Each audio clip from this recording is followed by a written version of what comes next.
anyone not have a copy?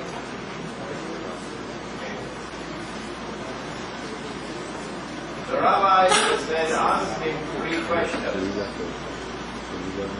which only a prophet can answer. Question 1, ask him about the ruh.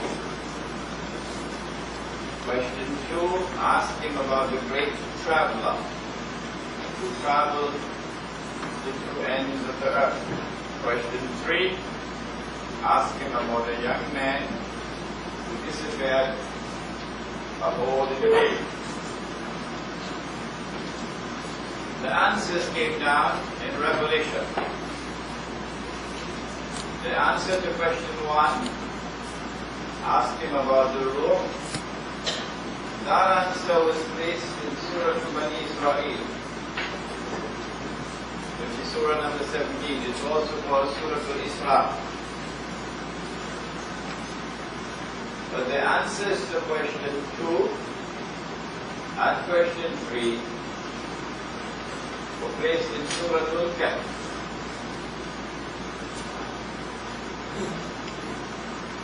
Nothing happens by accident in the Quran. There must be a reason why Allah subhanahu wa ta'ala in His wisdom did that.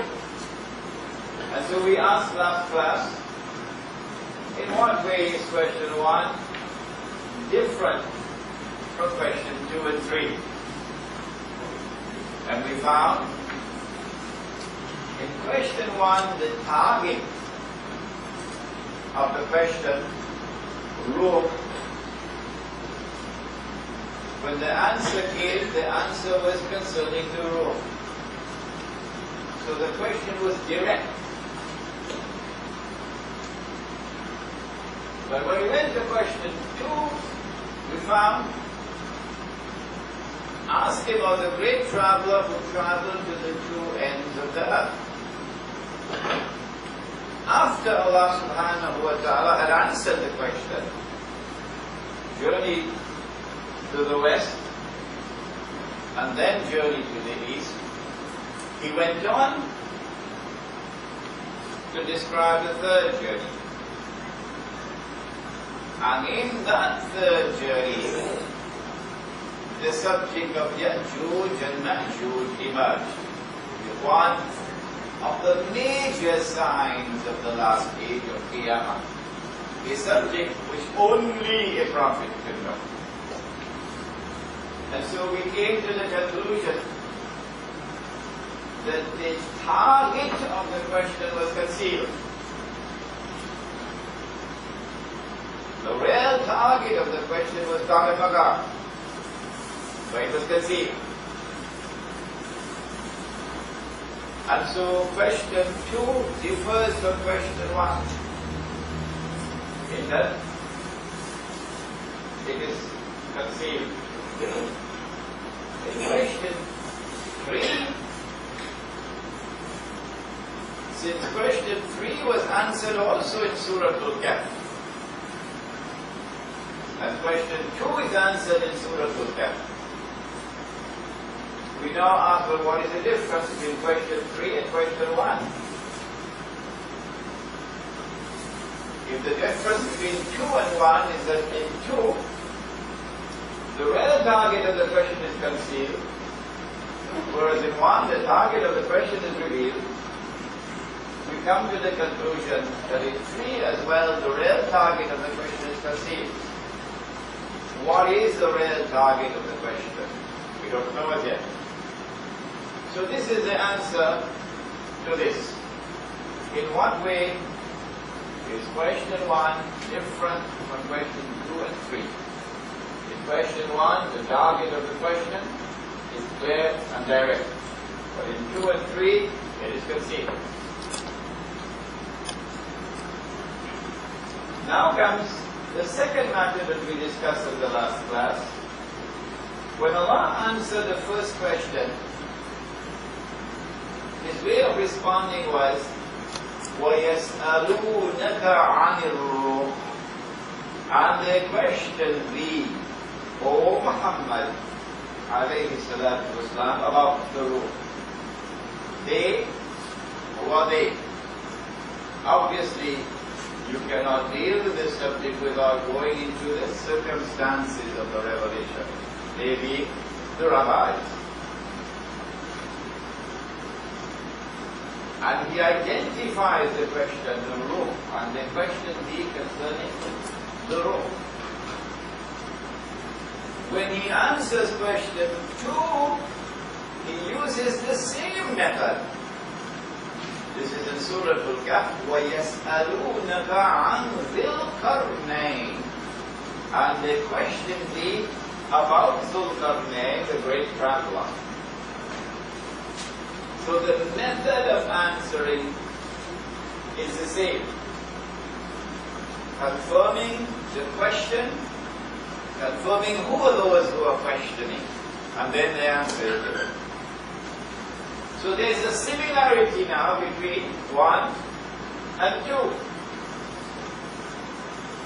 But when we come to number 3, Allah does not say, and the question be concerning the young man and the kid. No. That is omitted.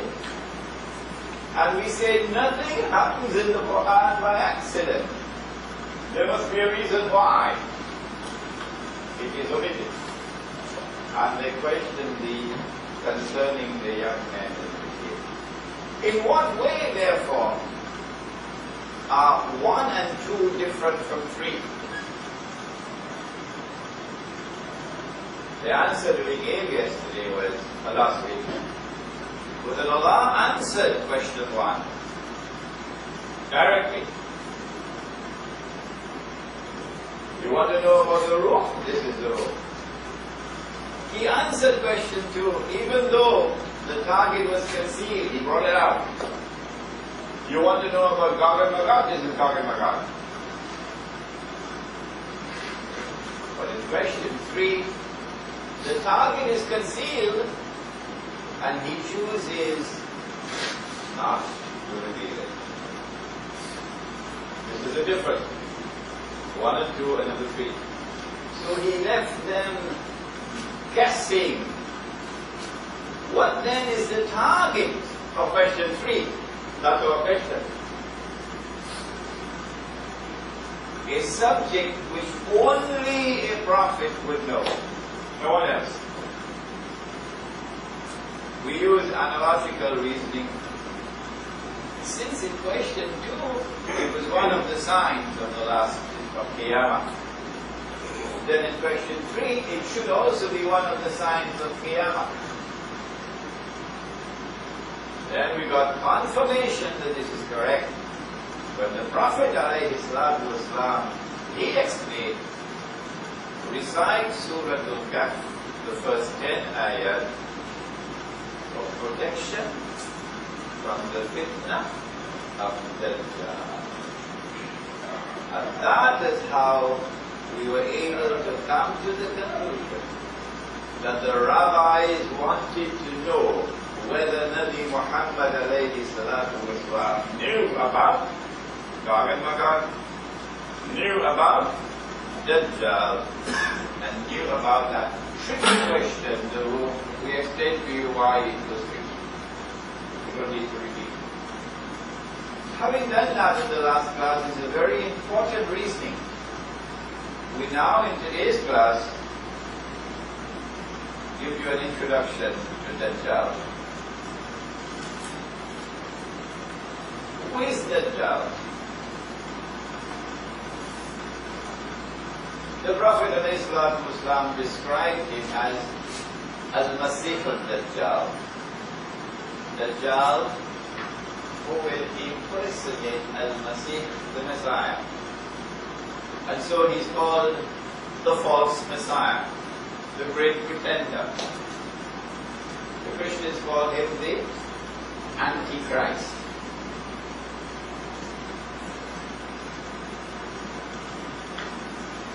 Since he has to impersonate the Messiah, we have to ask, why is Allah doing this? And secondly, what does he have to do in order to impersonate the Messiah?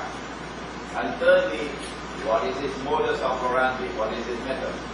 How does he fulfill his mission? What are his tools and equipment? To answer the first question, why does he have to impersonate the Messiah?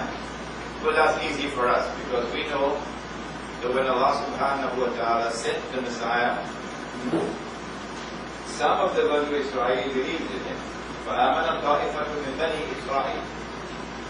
But the rabbis, the establishment, rejected him. They said he couldn't be the Messiah because the man of the thing, وَنَعُوذُ بِاللَّهِ مِنْ هَذَا, he's a bastard. And a bastard cannot be the Messiah. We have a lecture on this subject coming up, inshallah, on the 21st of March, that we should attend, an Islamic view of the return of Nabi Isa alayhi salam. The lecture was scheduled to be at the Darul Hanan in Provincia. Unfortunately, those who were waging war on the Sheikh al-Islam have now extended the war to me as well. So, we are being denied the use of that facility. But we try. The people who control that facility are very angry over what is taking place. So there's still a possibility that we can have that based around Islam, but if not, we are looking to get another place, inshallah. But we are accustomed to this around the world. When they close the door, Allah opens another door. Yes. So when that lecture takes place, an Islamic view of the return of Nabi Isa alayhi salam, we will deal in detail what does the Quran say about the last 12 hours. That's what the movie is about. The last 12 hours of the life of Jesus alayhi salam. Well, the Quran speaks on the subject. And in this lecture, in fact, that chapter of the book gives it and he can now declare, I am the Messiah. And he can rub his hands and declare, mission accomplished. This then is what Dajjal has to do in order to successfully impersonate the Messiah. Oh, one more thing we can add. Minor matter. He will have to destroy the present Masjid al-Aqsa. And he'll have to rebuild another temple and get the Jews to believe that this is the temple of Solomon, which has now been restored. But you cannot have the Islamic State of Israel, for as far as the Jew is concerned, you cannot have the State of Israel without a temple. So four things Dajjal has to do in order to successfully impersonate the Messiah and rule the world. Number one, he'll have to liberate the Holy Land for the Jews. Number two, he'll have to cause the Jews to return to the Holy Land, to reclaim it as their own. Number three, he'll have to restore a state of Israel in the Holy Land and get the Jews to believe that this is the Israel of old which has been restored. And number four, he'll have to cause that state of Israel to become the ruling state in the world.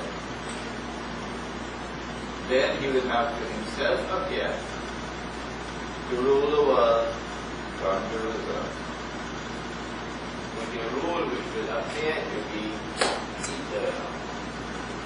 Nabi Muhammad ﷺ explained that the Dajjal, when he appears, will be a human being.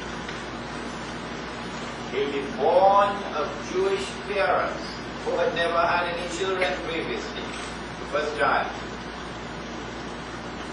He will grow up, and the Jewish boy grow up to be a young man, powerfully built, with curly hair.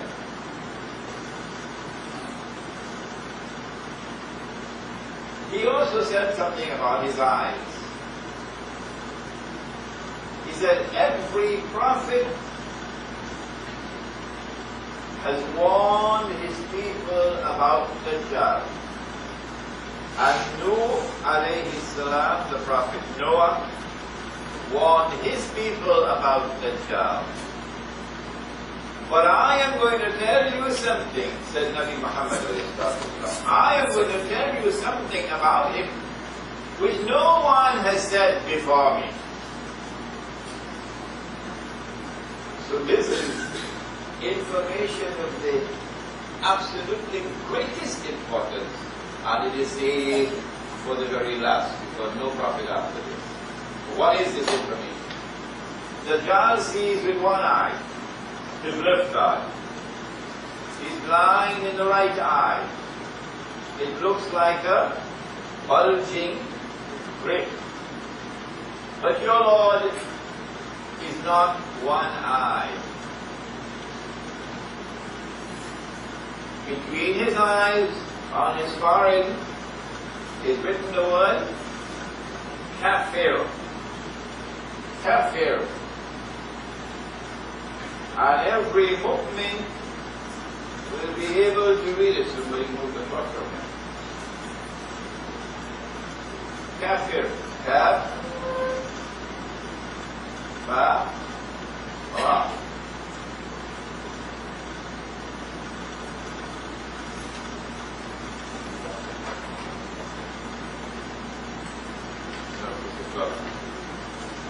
Between his eyes, on his forehead, is written the word Kafir, disbeliever. And every mu'min will be able to read it. Who is the mu'min? Answer: the one whose Islam has entered the heart. That's the mu'min. When he speaks, it's not just words and words and words and words and words. No. It has entered the heart. Now he's a mu'min. Every mu'min will be able to read it. Whether the mu'min is katib, literate, can read and write, or ghayru katib, illiterate, cannot read and write. In another class, we're going to interpret this hadith, inshallah, quite some detail. But for now, let us be content to point out that what we have here is something called religious symbolism. We're not actually looking for someone with one eye literally. No.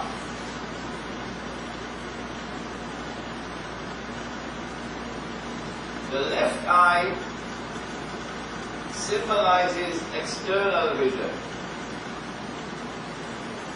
The right eye symbolizes internal vision. Because the Quran points out that the heart can see, and the heart can hear, and the heart can understand. The Quran points us out. So the Quran teaches that we have two means of seeing. One with our external eyes, and the other with our internal eyes. This is in the Quran in many places, many places. So the left eye symbolizes external sight, so you can see. The right eye is blind, so it symbolizes internal blindness. And therefore knowledge comes only from external observation and rational inquiry and experimentation. Knowledge does not come from any other source. If it comes from any other source, it will not be recognized as knowledge. It will be declared to be something that should be sent to a place in Orlando called Disneyland. And so there ain't no such thing as revealing knowledge. The sacred scriptures have no secrecies about them. This is a branch of knowledge called epistemology. It's a big word. The branch of knowledge which studies knowledge. The world of Dajjal, the world that Dajjal creates, is a world which will embrace an epistemology that knowledge comes only from external sources.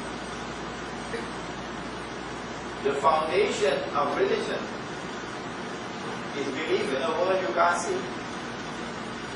Al-Ghayb. الَّذِينَ يُؤْمِنُونَ بِالْغَيْبِ. A world which cannot be observed with your external observation. But you must believe in it, Al-Ghayb. So the minute you absorb and you accept and you embrace Dajjal's epistemology, that's the end of religion. Religion is finished. It has no foundation left on it.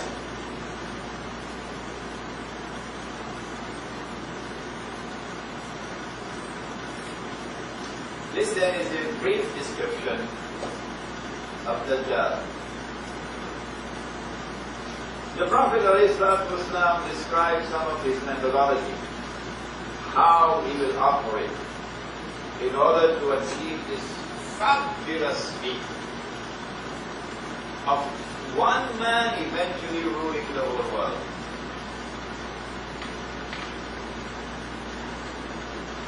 Among the things that he says about Dajjal is that he has a, excuse my language, a PhD in deception. A PhD in deception.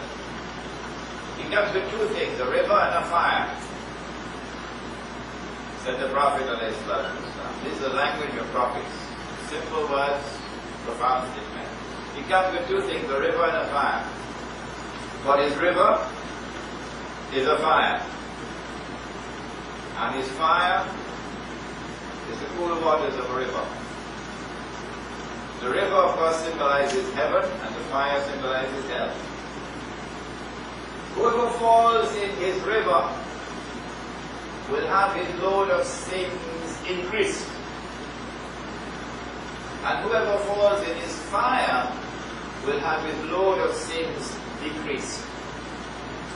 In other words, Dajjal takes the road to heaven and makes it look like the road to hell, the fire. And he takes the road to hell and he makes it look like the road to heaven, the river. In other words, appearance and reality are completely and totally different from each other whenever the Dajjal strikes. What a thing is will be quite different from what it appears to be. And those who formulate judgment based only on the left eye, external observation, rational inquiry, experimentation. Those who formulate judgment based only on external observation will be able to analyze only the world of appearances, and they will always be deceived. The only one who can penetrate the reality when the Dajjal attacks, to see things as they are, not as they appear to be on CNN and the New York Times. The only one who will be able to penetrate the reality of things when the Dajjal attacks is the one who sees not only with the left eye, external observation, but also with the right eye, namely internal, intuitive, spiritual insight, which is something that only the believer has.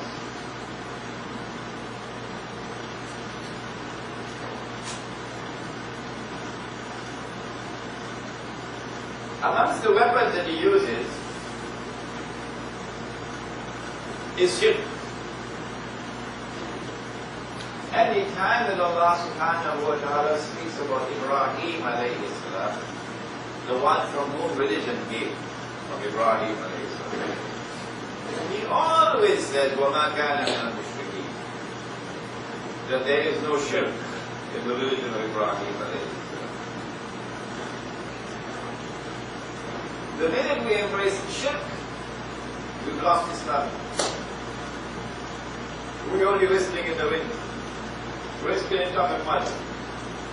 The minute we embrace shirk, the most overt form of shirk, of course, is to worship an idol or to worship a man instead of God, Allah. But the Prophet warned that when the child strikes with shirk, it's going to be so plain and clear that you could easily recognize it. It will be very difficult to recognize that shirk when the child strikes you with shirk. How difficult, Yasi? How difficult would it be?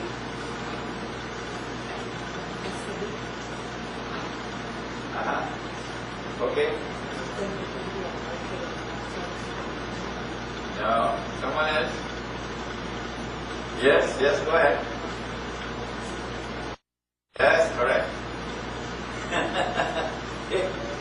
The Messenger of Allah said, when the Dajjal strikes you with shirk, it will be as difficult to see and recognize that shirk as it would be to recognize a black ant on a black stone on a dark night. Did you hear that?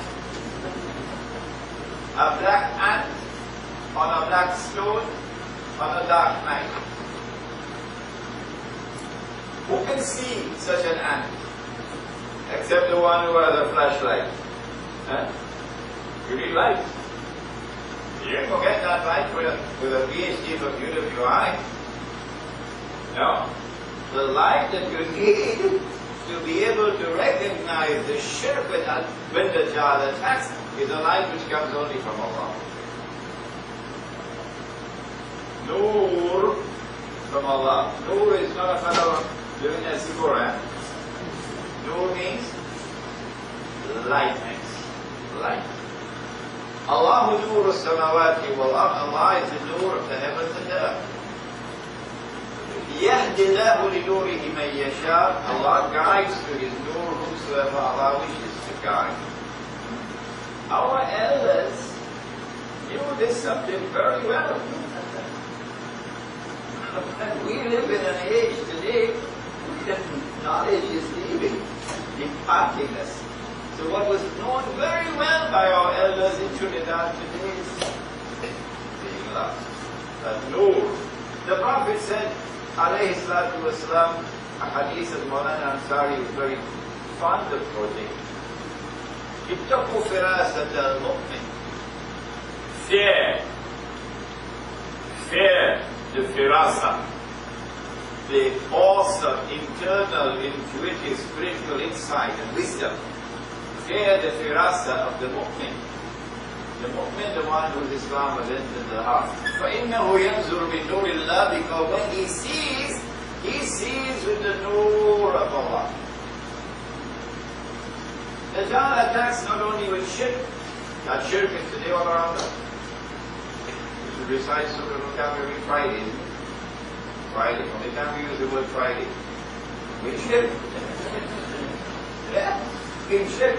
All the days of the week like that. And all the months of the year like that. Just check it out in your encyclopedia, you'll see for yourself. Friday is the day of Fry. Fry is a Scandinavian goddess. It was Hanuman Day that everybody will recognize. You can't call it Hanuman Day, man. Why do you call it Hanuman Day? You call it Friday. Friday is a Scandinavian goddess. This is why we always have to be making dua. Oh Allah, kindly forgive us the shirk that we commit knowingly or unknowingly. Knowingly or unknowingly. Kindly forgive us. The shirk is present in the political system. But around the world today, no longer does the political system recognize Allah's sovereignty. That's God. It used to be there. The Hindus had it, the Christians had it, the Jews had it, the Muslims had it, everybody had it. A political system which recognizes sovereignty above and beyond the world. Until it's gone, a new secular age has come, which recognizes no sovereignty beyond the sovereignty of the state. Allah's authority is no longer recognized as supreme. The authority of the state is supreme. Allah's law is no longer recognized as the supreme law. The law of the state is the supreme law. Allah can make something halal, the state can make it haram. Allah can make something haram, the state can legalize it and make it halal. All of this is shirk. But very few are there who can see and recognize the shirk. The Prophet ﷺ warned that the age of Dajjal will be the age of kathratul riba. Riba taking control of the economy around the world in the age of Dajjal. That's already with us. The Prophet ﷺ spoke about Dajjal, and he said that the last people to come out of Dajjal will be women. The last people to come out to Dajjal will be women. Remember Kalibala? The last people to come out to Dajjal will be women. And a man would have to return to his home and tie down his wife and sister and daughter to protect and preserve them from Dajjal, indicating that they'll be under his spell, brainwashed. You could warn them and you don't want them, they make no difference, like water falling on the back of a duck. You have to use coercive authority on them to be able to protect them from being seduced by Dajjal. That hadith is today fulfilled in the modern feminist revolution. There are several ahadith of Dajjal concerning Dajjal which shows a link with the continuing scientific revolution, which is not finished yet. In fact, there are ahadith on the basis of which we can predict what's coming in the world of science tomorrow. Dajjal is going to ride on a donkey. The donkey will travel as fast as the clouds. The donkey will have his ears stretched out wide. For those who are incapable of sourcing knowledge other than that which is literal, that is, which is through observation. For such people, they insisted we got away from that flying donkey. It is not our intention to speak disparagingly about them or to make fun of them. That's not our intention. But there are lots and lots and lots of scholars today who are imprisoned in that prison, of being incapable of understanding anything else except that which is literally presented, and hence incapable of grappling with the subject of religious symbolism. Incapable. You and I can easily recognize that flying donkey.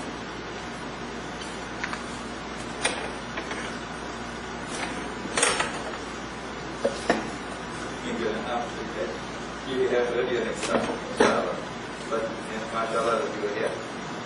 All the way from Tibet.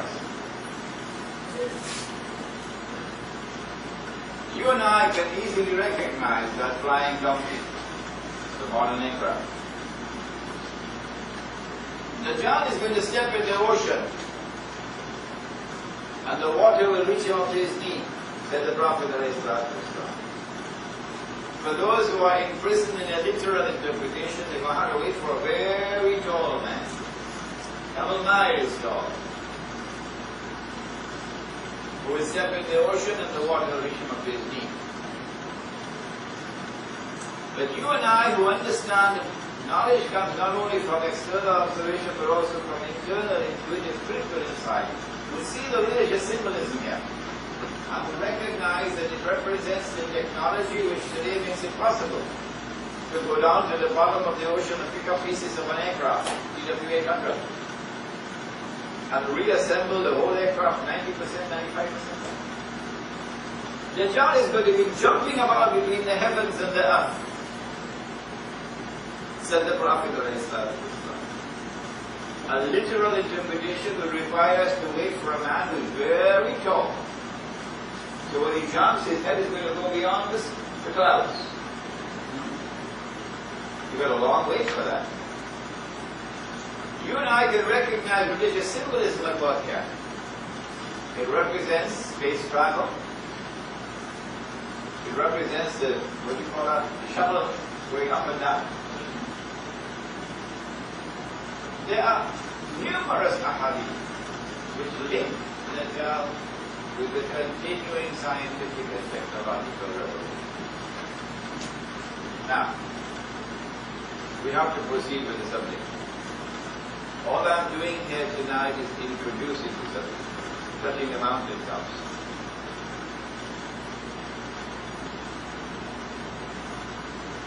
The Prophet ﷺ is in Medina, and a man named Tamim al-Dari, a Christian, takes the Shahada, becomes a Muslim. And he comes to the Prophet ﷺ and he narrates an event. The Prophet ﷺ asked the people, keep sitting after the Salat. I have something to say to you. Tamim al-Dari came to me and told me something about Dajjal which confirms what I've been saying. Which confirms what I have been saying to you. And then we get the story from the blessed lips of the Prophet ﷺ. Here is the story. You read it in the book inshallah. Tamim al-Dari and some 30 or 40 of his companions went on board a ship. And the storms came and blew the ship for a whole month until they reached land. It was an island. The hadith does not tell us how they knew it was an island. When they got on shore, they were confronted by a very hairy creature or beast. So much hair, you could hardly tell which side is head and which side is tail.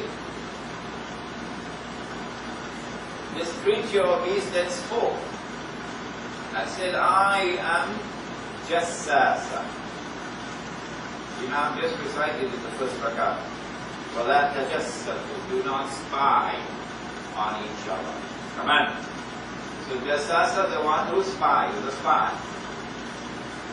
So here is an island which conceals its true identity and which has excellence in spying and espionage. Jassasa then pointed to a monastery. So an island which at some time was going to be Krishna. I said, there's a man waiting for you there. So they rushed to the monastery, and there they found this young man, powerfully built, curly hair. But he's in chains. His hands are chained to his neck, and his feet are chained together. He questions them. Lots of questions. You read it in the chapter. And at the end of the questioning, he declares, I am Dajjal.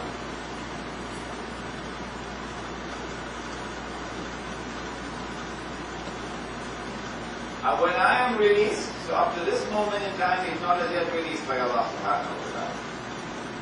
When I'm released, I will enter every town and every city.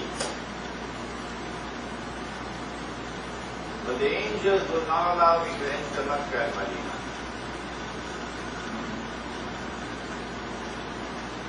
This is the hadith that the Prophet narrated.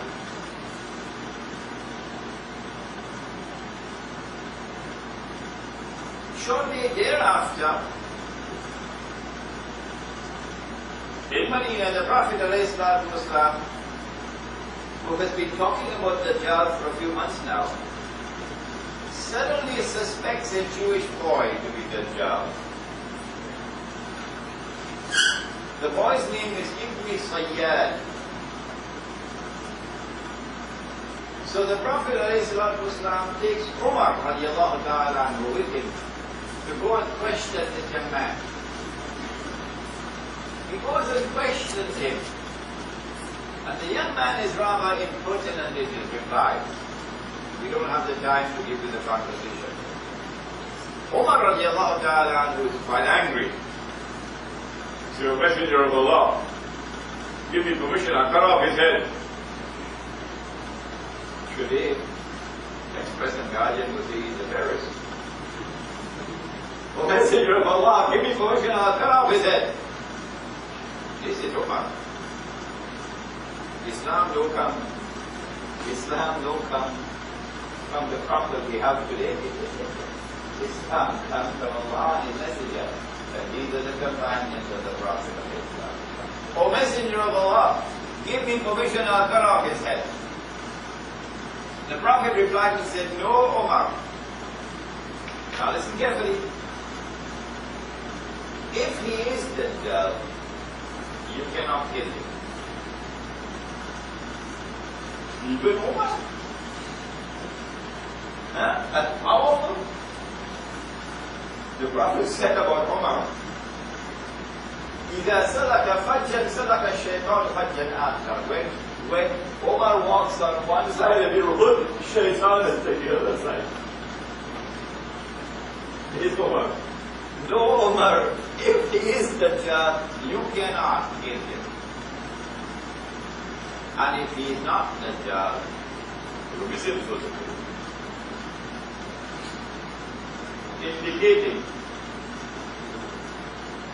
Indicating that the possibility exists that he can be Dajjal. Indicating that the possibility exists that he can be Dajjal. But that possibility cannot exist unless Dajjal has been released. And so what this event is tailored and programmed to convey to us is the news of the release of Dajjal, which took place in the lifetime of the Prophet of Islam. If Dajjal has been released, and he is now commencing his mission to impersonate the Messiah and to eventually rule the world from Jerusalem the way George Bush is ruling from Washington. Where is he? Now comes the hadith, which is a crucially important hadith, so important that I got a Malay artist to design a cover of this book based on that hadith. You see 3 circles on the cover of the book. Here's the hadith. When Dajjal is released, he will live on earth for 40 days. We took up this subject earlier. You remember the first masjid and the second masjid, that there were 40 years in between? Remember? And we said, wait a minute now, but history we know is a couple of thousand years, not 40 years. And we realize that there are different dimensions of time. So we don't take this literally. When Dajjal is released, he'll live on earth for 40 days. One day like a year, one day like a month, one day like a week, and the rest of his days like your days, like your days. No, I put it incorrectly. Yawmun kasanati, a day which will be like a year. Yawmun kashahr, a day which will be like a month. Yawmun kajum'a, a day which will be like a week. وَسَائِرُ أَيَّامِهِ كَأَيَّامِكُمْ, and all his days like your days, meaning all the rest of his days like your days. Now when his day is like our day, he will be in our dimension of time. Okay?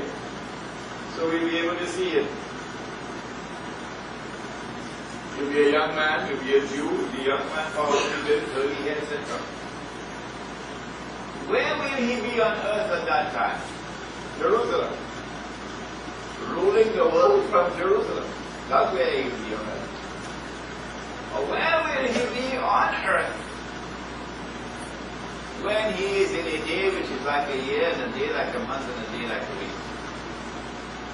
This, I believe, is the most important point brought out in this book. For the first time ever it has been brought out in this book. When he is in a day like a year, he is not in our dimension of time, so we can't see him. Similarly with a day like a month and a day like a week, we can't see him. But he's on earth. Are there angels here? In this room? Of course. Can we see them? No. Can an angel appear in a form that we can see the angel? Yes. Famous example. Jibreel alayhi salam coming as a human being. Are there jinn here? Plenty in Washington. Can we see them? Can we see them? No. Can a jinn appear in our world that we can see the jinn? Which one? Iblis. Iblis appeared as an old man with a walking stick, remember? If you don't remember, you got homework to do. Similarly, Dajjal is in a world where we can't see him, but he's there. And at the last stage of his mission, when his day will be like our day, he will enter into our world, we'll be able to see him. Where will he be when he's released in a day which is like a year? Answer is very simple. He has to be on that island. When he's released in a day which is like a year, he's got to be in that island, which is about 1 month's journey by sea from the Arab world, which conceals his true identity. Outside it looks as one thing, but inside is something else. And which has a PhD in spying and espionage. Which island is it? Don't tell me Singapore. Every time I ask this question in Malaysia, first answer Singapore. Which answer? Which island is it? My answer. This is my answer. And anyone is free to differ with me and say I'm wrong. But I always say, if you say I'm wrong, you're not allowed to leave the hall. If I'm wrong, you will tell me what's the right answer. And you must give me the evidence to support your answer. It is from this island that the Dajjal must proceed with his mission to liberate the Holy Land, to bring the Jews back to the Holy Land, to restore the state of Israel, and then to cause that Israel to become the ruling state in the world from this island. Which island is it? My answer, and I'm only giving you a small amount of evidence, there's much, much more. In 1917, October 1917, it is the British government which issues the Balfour Declaration that it is the intention of the British government to work for the establishment of a Jewish national home in the Holy Land. In December 1917, it is the British army led by a British general, Allenby, defeats the Turkish army, liberates the Holy Land. Between 1917 and 1948, Britain has the mandate power over the Holy Land conferred by the League of Nations. And during that period of time, the Jews are allowed to return, European Jews. In 1948, Britain acts as the midwife for the baby to be born, the state of Israel. And so I have come to the conclusion that the island in the hadith of Tamim al-Dari is Britain. And so when Dajjal is in a day which is like a year, Britain is his headquarters. And I notice that he who wants to rule the world eventually transforms Britain into the ruling state of the world. Suddenly and mysteriously, Britain becomes the ruling state of the world. I'm running out of time. In the First World War, we noticed the transformation, the transfer of power from one ruling state to a second. The United States of America replaces Britain and becomes the second ruling state in the world. The United States of America maintains the strangest and most mysterious and most mystifying and most inexplicable relationship with Israel. Don't bother to attempt to explain the U.S.-Israeli relationship using any tools of political analysis. There is only one man who can explain the relationship between the United States of America and Israel, and that man is Nabi Muhammad sallallahu alaihi wasallam. Nobody else can do it. What is the explanation? Dajjal is now in a day which is like a month. And so we have a second ruling state. The most important point that comes out of this book, Jerusalem in the Quran, is that we are now living at that moment in time when a day which is like a month is coming to an end, and a day which is like a week is about to commence, namely stage 3 of the mission of Dajjal. When a day which is like a month comes to an end, then the United States of America will no longer be the ruling state. A third state will have to be the new ruling state. Which will it be? Don't tell me Japan. Don't tell me China. UWI can't answer this. The think tanks in Washington cannot answer this. Only those who study at the feet of Nabi Muhammad sallallahu alayhi wa sallam, only they can say that the new ruling state in the world is going to be the state of Israel. Only they can say. When Israel becomes the ruling state in the world, then Dajjal will have moved to a day which is like a week. How long will a day like a week last? I got this question from Montreal, Islamic scholar in Montreal. We can only make a guess. We cannot speak with precision. Maybe about 30, 40 years, Israel will be ruling state in the world. And at the end of that time, Dajjal now enters into a day which is like our day. At that time, Imam al-Mahdi also emerges. At that time, Nabi Isa alayhi salam returns. And so those who are young may live to see this. May live to see it. Yes. We are that close now to the end of it. When Nabi Isa alayhi salam returns, of course, he will kill Dajjal.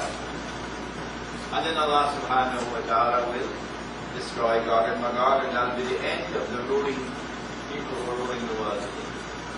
I would like you to read the chapter in the book.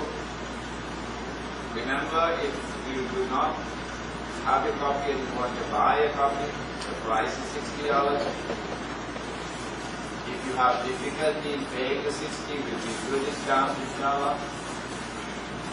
If you cannot afford to buy the book and you just want to read, please do keep it very clean so that when you return the book we can use it to be sold to others. ربنا تقبل منا إنك أنت السميع العليم وتب علينا يا مولانا إنك أنت التواب الرحيم برحمتك يا رب.